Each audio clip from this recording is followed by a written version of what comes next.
Assalomu alaykum saboqdoshlar. Hozir biz arab tili grammatiki darsimizning 26-darsini o'qiymiz. Biz ilgirki soatlik darslarimizda ma'rifiy ismlar bilan tanishib chiqdik. Endi biz bugun son bilan tanishib chiqamiz. Al-adad aqsamuhu va i'rabuhu. Son va uning qismlari va uning i'rabi. Ya'ni jumladagi o'rni bilan tanishib chiqamiz. Oldi bilan son. Son degan nima? Son deganimiz ma'lum miqdorni belgilash uchun keladigan so'z. Shunday bu oddiy tushuntirgan vaqtimizda.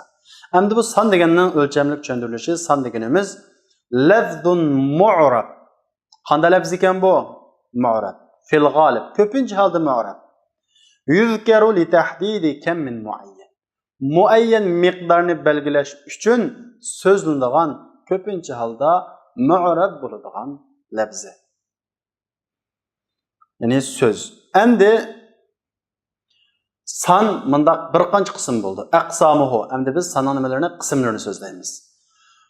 Birinchidan mufrad son. Mufrad son. Mufrad son deganning ma'nosi nima deganda? Yolg'iz son. Ya'ni 1dan tortib 10 ga qadar yolg'iz bo'lgan son. 1, 2, 3 dan tortib 10 ga qadar.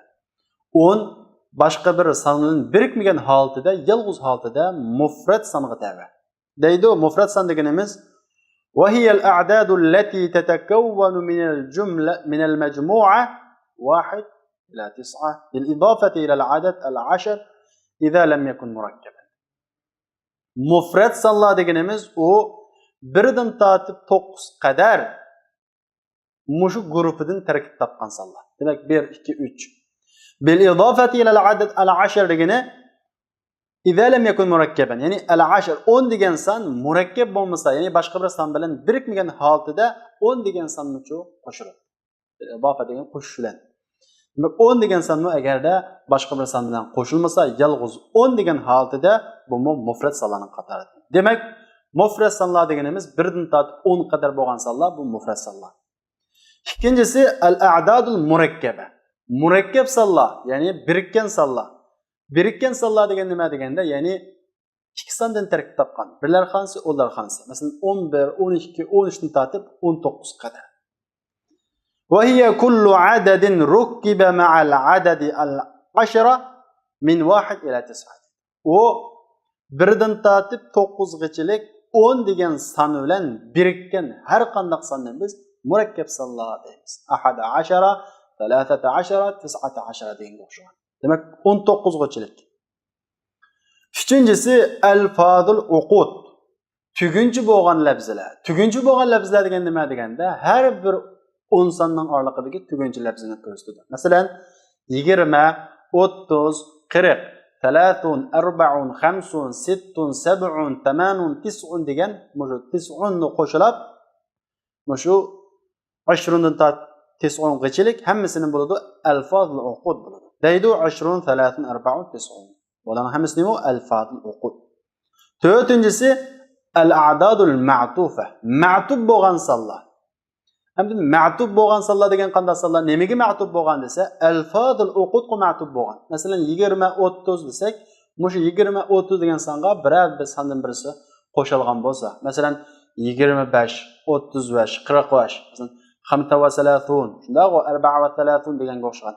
Mushu alfazul uqudga ma'tuf bo'lgan sonlar al-a'dadul ma'tufa bo'ladi. Deydi va hiya kullu adadin rukkiba ma'tufan ma'a alfazul uqud min 1 ila 9.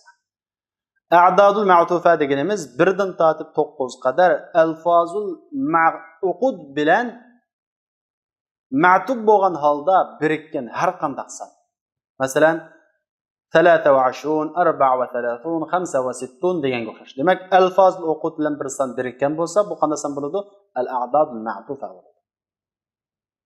Demak, bu yerda biz sonning qismlarini o'rgandik. Al-a'dadul mufrada, mufrad yolg'iz sonlar, al-a'dadul murakkaba, birikma sonlar, alfazul uqud, tugunchi sonlar, al-a'dadul ma'tufa, ma'tuf bo'lgan sonlar. Endi ahkamu tazkir al-adad va ta'nifihi. Endi sonni erlik va ayollik keltirishning hukmlari, ya'ni qoidalar. Endi sanmoqchi bo'lgan narsa erlik bo'lsa, sanni qanday keltiramiz? Biz sanmoqchi bo'lgan narsa ayollik bo'lib qolsa, sanni qanday holatga keltiramiz? Demak, sanning bu erlik va ayollik shakli bor.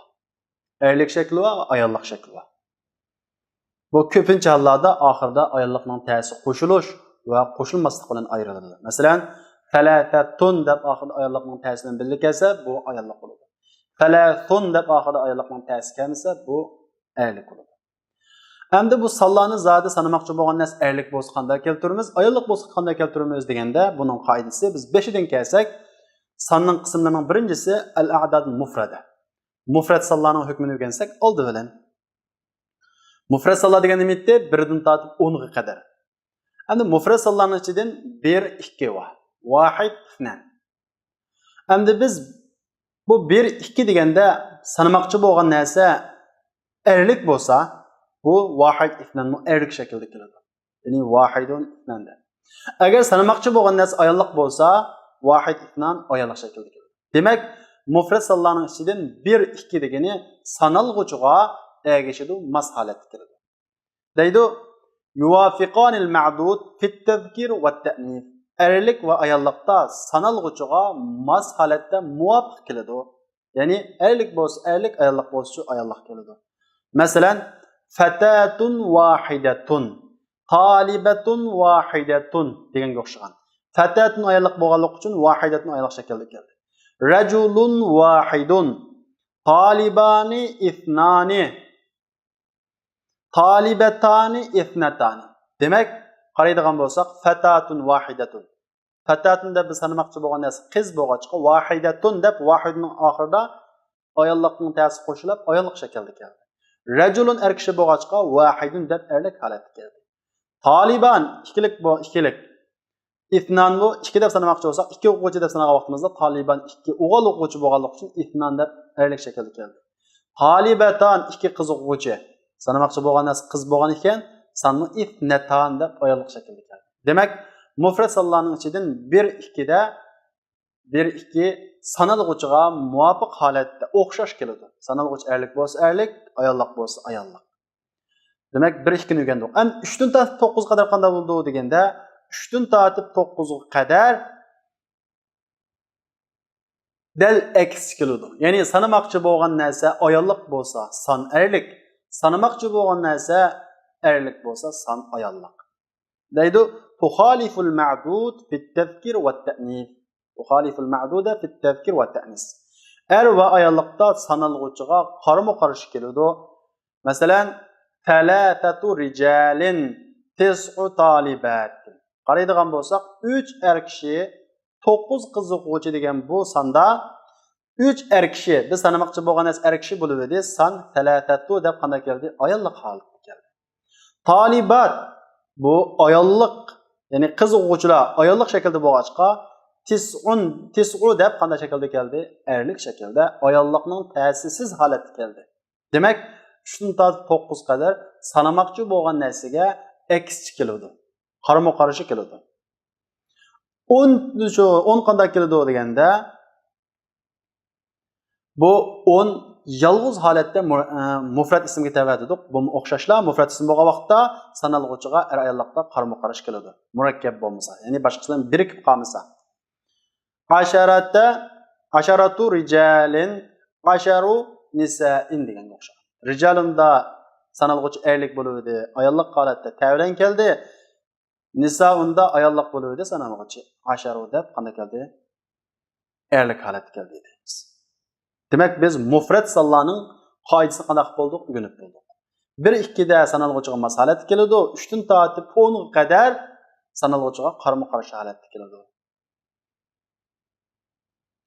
Endi ikkinchisi murakkab ism sonlar. Murakkab sonlarda qanday bo'ldi ahvol deganda, murakkab son degan qanday sonda?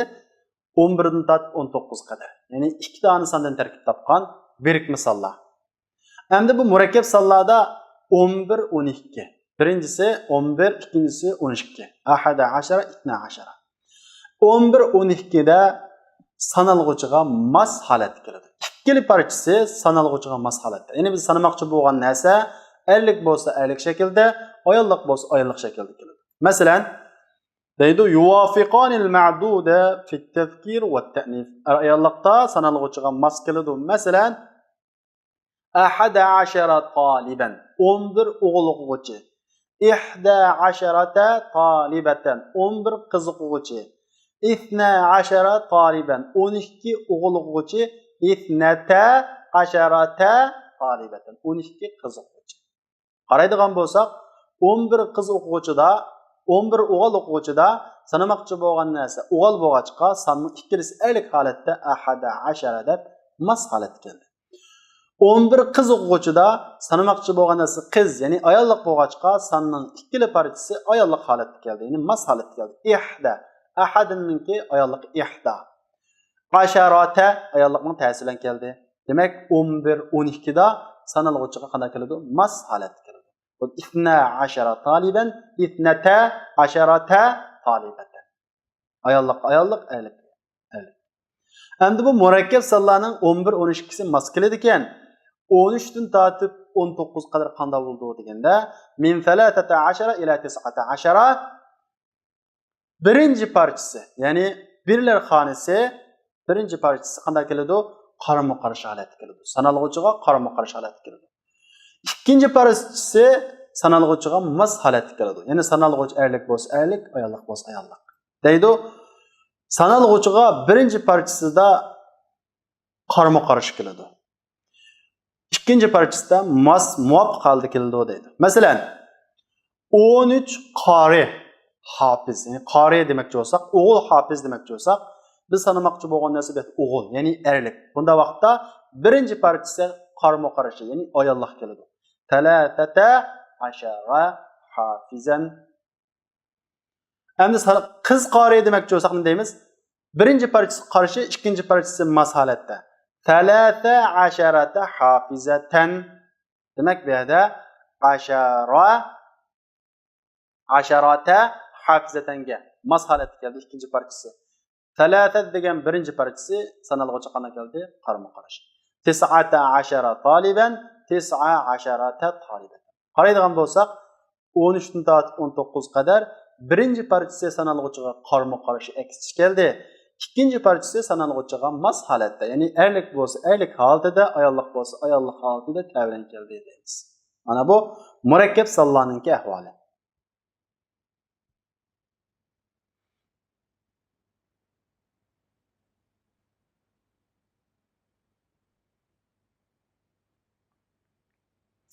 Endi üçüncüsü qaysi? Alfadul uqud. Al-alfadul uqud tugunchi bo'lgan lafzlar, ya'ni tugunchi sonlar. Bu qaysi? 20, 30, 40, 50, 60, 70, 80, 90. Mana bular tugunchi sonlar. Endi buningki qanday keladi bu? Sanamoqchi bo'lgan narsa erlik bo'lsa bu qanday keladi? Ayollik bo'lsa qanday keladi deganda nayt oddiy. Tabqa bilafzin wahid ma'al muzakkar wal muannas.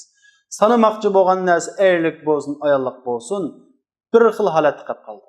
Bir xil lafzda qolib qoldi. Ya'ni 20 o'g'il o'quvchi demoqchi bo'lsakmi 20 taliban, 20 qiz o'quvchi demoqchi bo'lsakmi-chu 20 talibatan, hammasi shuningdek. Demak, mayli sanamoqchi bo'lgan narsa erlik bo'lsin, ayollik bo'lsin, bu tuganchi sonlar bir xil holatda shu keladi. Tuvandagi misollardagi o'xshash. Demak, biz mufrad sonlarning qoidasini o'rganib bo'ldik. Buningki murakkab sonlarning qoidasini o'rgandik. Tuganchi sonlarning qoidasini o'rganib bo'ldik. Endi ma'tub bo'lgan sonlarga keldik. Demak, ma'tub bo'lgan sonlar nimaga ma'tub bo'lgan? Yuqoridagi tuganchi sonlarga ma'tub bo'lgan. 21, 22, 23. Tuganchi sonlar bir xil keldi ekan. Endi uning bir soni ma'tub bo'lib 23, 24, 35 deb kelsa, o'sha 3, 4, 5 deganlar qanday bo'ldi deganda 1, 2 o'xshash qoida yana shu.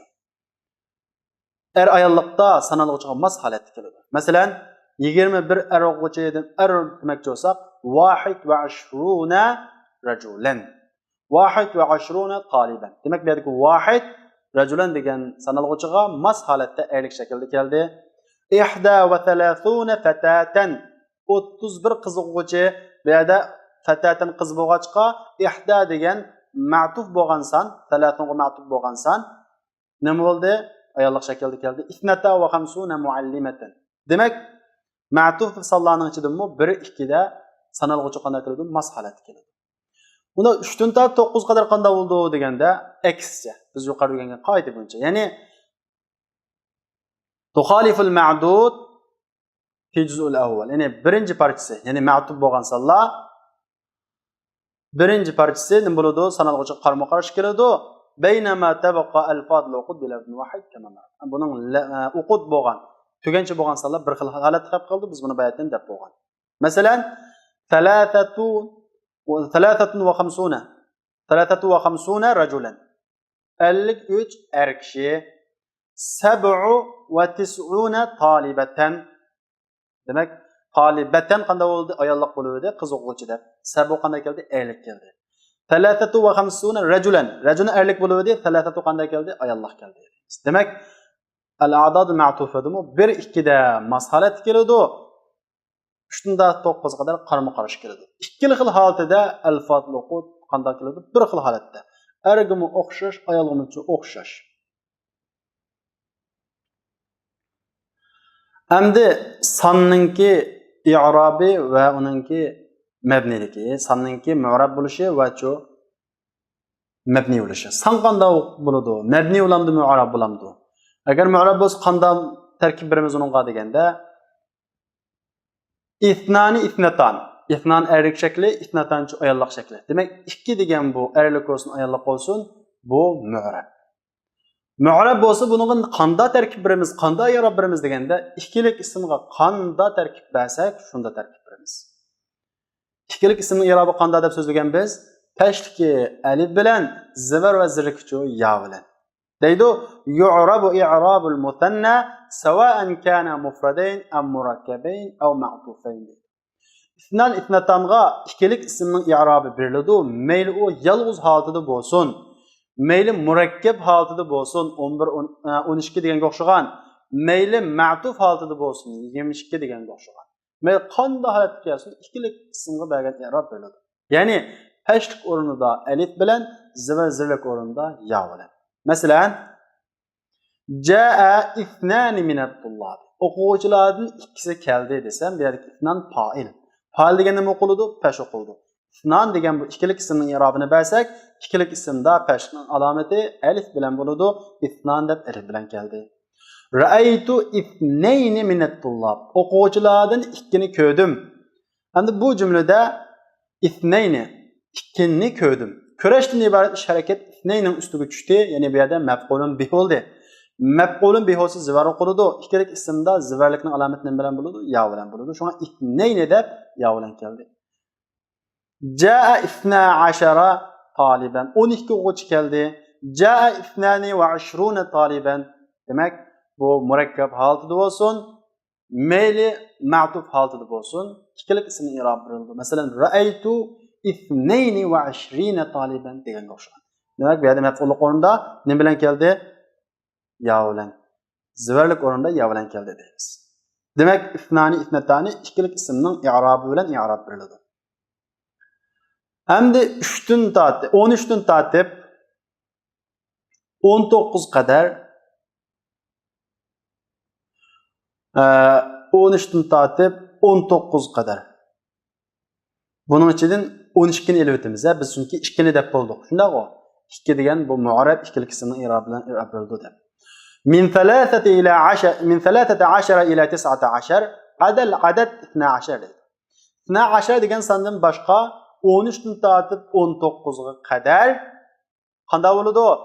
Tu'rabu mabniyatan ala fathil juz'ayn fi mahalli raf'in aw nasbin aw jar.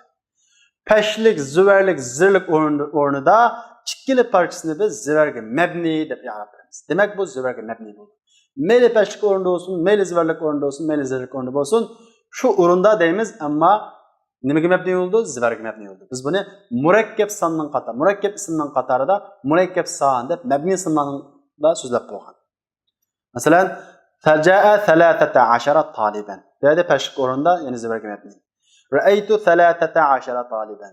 Marartu bi 13 taliban. Demak, har bir jar kasmi nima bo'ldi yana? Zivarga mabni. Demak, 13 dan tortib 19 qadar 12 ni chiqarib o'tib, 13'ten tatib 19 kadar ikkili parçası zivarga mebni. Üçüncüsü el-hadi aşara, el-thani aşara 11. 12. Derece sanığı keldik. Biz tönde ügünümüz derece sanını çıkarışını. Derece sallarda qanda oldu degende, bunun da derece sallarda 11, 12'de birinci parçası sukun mebni oludu, ikinci parçası zivarga mebni oludu. El-hadi aşara, el-thani aşara. Mesela جاء التلميذ الحادي عشر مررت بالفوج الثاني عشر. Demek bu yerda ikkili xil holatda, pashq holatda va zillik holatda nima bilan keldi? Birinchi parchasi sokin mabni, ikkinchi parchasi zivarga mabni. Al-a'dadul mufrada adad 2.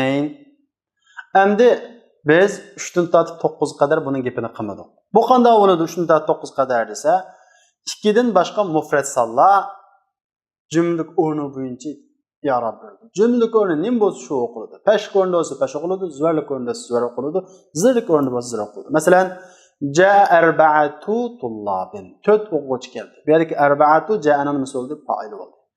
Ra'aytu 'asharata tullabin. Marartu bi thalathati tullabin. Demak, pashq o'rni pashq bilan, zirlik o'rni zir bilan, zirlik o'rni zir bilan. Bu 3dan tortib 2 dan boshqa 10 qadar bo'lgan mufrad sonlarningki i'robi. Al-fadl uqud desa, al-fadl uqud bu jumladik o'rni qarab turib jami muzakkar salimning i'robi. Deydi, tu'rabu hasbi mawqi'iha min al-jumla i'robi jami muzakkar salim. Jumladik o'rni qarab jami muzakkar salimning i'robi beriladi. Jami muzakkar salimning i'robi qanday beriladi? Pashq o'rni bo'lsa vav bilan, zirlik o'rni bo'lsa ya bilan. Hadara 20 taliban. 20 o'quvchi keldi. Hadara fi'il 20 fa'il. Fa'il degan pashq bo'ladi, pashq o'rni vav bilan keldi. Ra'aytu 20 taliban. 20 o'quvchini ko'rdim. Bu yerda 20 maf'ulun bi. Maf'ulun bi degan zivar o'qildi, zivarlik o'rni ya bilan keldi.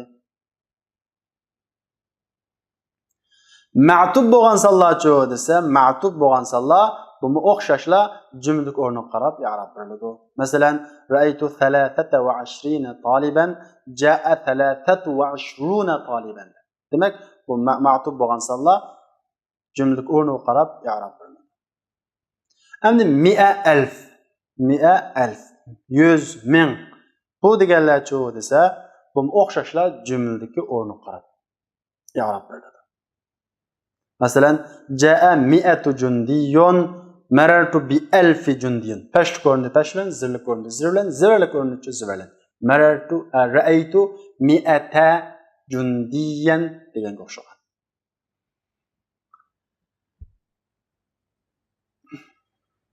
Endi biz bayatdan daraja sonning gapini qildik, daraja sonning gapini. Bu daraja son qanday chiqariladi deganda, bu fa'il o'lchamiga asosan chiqariladi. Sanni fa'il o'lchamiga asosan chiqarish, ya'ni bu daraja son. Yusag'ul adad ala wazni fa'il min 2 ila 10 li ifadati tartib. Endi son 2 dan tortib 10 ga qadar tartibni bildirish uchun fa'il o'lchamiga asosan chiqariladi. Masalan, al-thani, al-thalithu, ar-rabi'u deganga o'xshagan.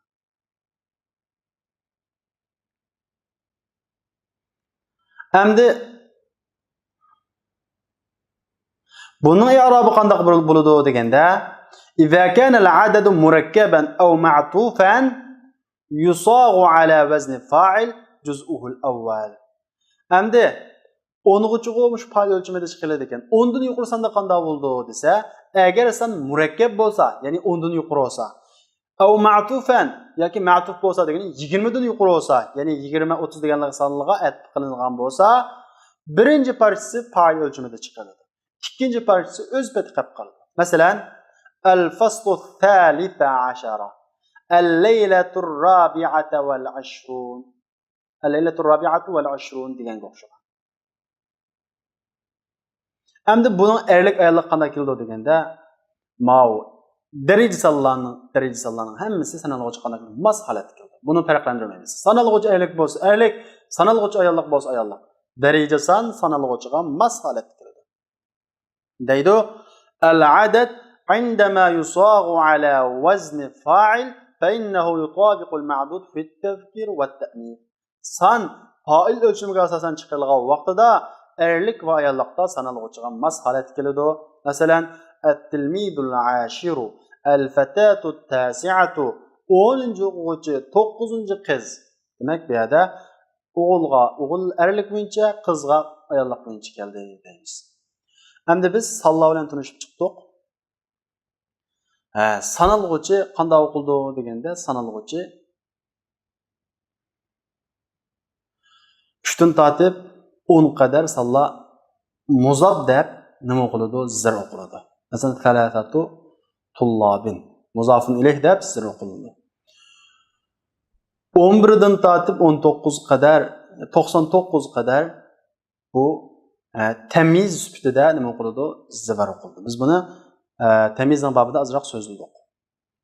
Unda bo'lsa vaqtdoshlar, bugungi songa aloqador bo'lgan darsimiz mush yerda oxirlashdi.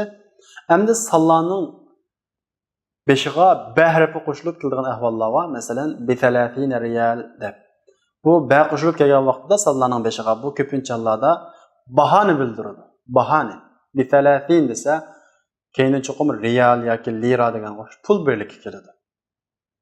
Undan keyin biz 90 kadar alfazlı o'qishni tushundik. Undan keyin 100 ming 1 million degan sonlar yuqorida biz so'zlagan qoida o'xshash holatda sanaladi va muomala qilinadi. Masalan, 500 demoqchi bo'lsak, bu yerda sanamoqchi bo'lgan narsa 100 degan so'z bo'ldi. Ya'ni mi'atun degan so'z bo'ldi. Mi'atun erlikmi, ayollikmi? Ayollik. Unda bo'lsa biz sonni qoidamiz bo'yicha qilamiz. Ya'ni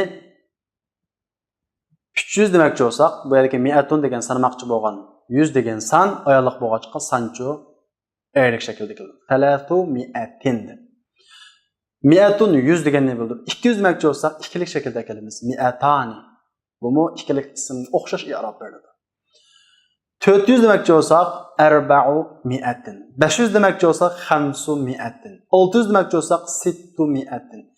Mushuna o'xshagan. Endi men degandicha desa, men deganni biz sanamoqchi bo'lgan sonning o'rniga qo'yamiz. Ya'ni sanalg'uchining o'rniga qo'yamiz. Men erlikmi, ayollikmi desa, men erlik. Ya'ni oxirida ayollikning ta'siri yo'q, mi'aga o'xshash. Unda bo'lgan ekan, buning son ayollik shaklda keldi. Masalan, 3000 demoqchi bo'lsak, bu sanamoqchi bo'lgan narsa, ya'ni alf erlik shaklda bo'lg'achqa sonni biz ayollik shaklda kelamiz. 3000 4000. Demek biz bu yerda 100 bilan mingga xuddi bir sanalg'uchiga o'xshash muomala qilamiz. Qolgan sonlarni shu bo'yicha sanasanglar bo'ladi. Endi tuanda kunukmi berilgan, bugun kunukni to'liq ishlasanglar, bu son darsi sizlarga osonga tushadi. Birinchisi tuandagilardan to'g'ri javobni tanlang deydi. Fil beyti 7 g'uraf. Uyda 7 yotoq bor dedi. Endi bu 7 yotoq degan so'zga tuandagi tizimlikning ichidan qaysini qo'yamiz? Biz sanalg'uchining erlik ayollikka diqqat qilishda uning birlik holatiga diqqat qilamiz. G'uraf bu qarasak erlikdek bilinadi. Ammo bu ayollik qism. Nima uchun? Chunki buning birligi g'urfatun, birlik ayollik. Biz buni birlikka qaraymiz. Unda bo'lsa, biz bu yerda sanamoqchi bo'lgan narsa ayollik ekan. Qaysini qo'yamiz? Sanamoqchi bo'lgan narsa ayollik bo'lganda, sanning qaysini? Erlikini. Sab'u g'urafin deymiz. Mushuning o'xshagani, qolgan mushu insonni sanlar bo'ladi. Ana ishtaraytu thallajata 240 riyal deydi. Endi buni qanday sanaymiz? Ishtaraytu thallajata bi 240 riyal deymiz. Ba bilan 200 ni ikkilik qismdan zirlik o'rni bilan bo'ladi, ya bilan. Va 40 degan bu al-fadl o'qitqimi jami muzakkar salam o'xshash i'rob beratdik. Jami muzakkar salam degan zirlik o'rni ya bilan keladi. Shu umuman nima bilan keldi? Ya bilan. Bi 240 riyal.